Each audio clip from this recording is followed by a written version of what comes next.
کیا بتاؤں؟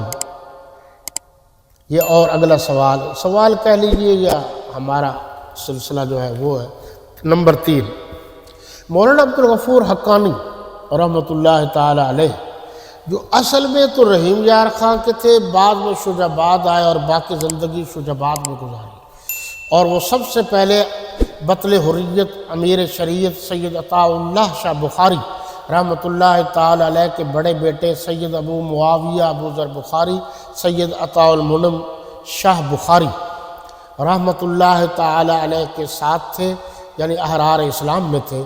میں اس وقت قاسم العلوم میں کچہری روڈ میں پڑھتا تھا جب اس نے تقریروں کا آغاز کیا تھا اور حضرت شاہ صاحب کے ساتھ کیا تھا۔ پھر ان کا تعلق جمعیت سے ہو گیا، پھر بعد میں مولانا جھنگوی سے ہو گیا۔ جب ملتان میں انہوں نے خطاب کیا، اب ظرف دیکھیے، مولانا حق نواز جھنگوی شہید رحمۃ اللہ تعالی علیہ نے جو خلیفہ بلا فصل سیمینار تھا، سیمینار تو میں نے کیا تھا، کانفرنس ہوتی تھی ہر سال، تو اس وقت بہت کم تھا۔ یہ نقار خانہ جو ہے سامنے والے پلاٹ میں، یہاں ہوتا تھا پروگرام۔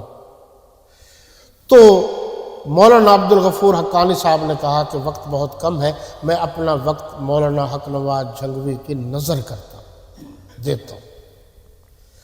آپ کو شاید پتہ نہیں ہے، علماء کرام وقت نہیں دیتے کسی کو، پیسے دے دیں گے، ان کو مجمع میں بولنے کا وقت دیا جائے اور وہ کسی اور کو دے دیں، یہ نہیں ہو سکتا، بہت کم۔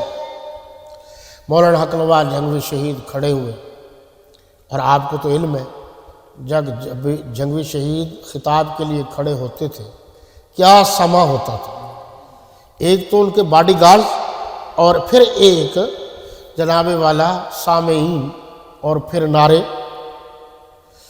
بہرحال جھنگوی شہید رحمۃ اللہ تعالی علیہ جب کھڑے ہوئے تو انہوں نے سب سے پہلے شکریہ مولانا عبدالغفور حقانی کا ادا کیا، اور میں حیران ہوں کہ مولانا حق نواز جھنگوی شہید رحمۃ اللہ علیہ نے بار بار اور اتنے اچھے پیرائے اور انداز میں ان کا شکریہ ادا کیا کہ وہ اور مرید ہو گیا، یہاں تک کہ آپ کو علم میں ہونا چاہیے، آپ کے علم میں ہونا چاہیے۔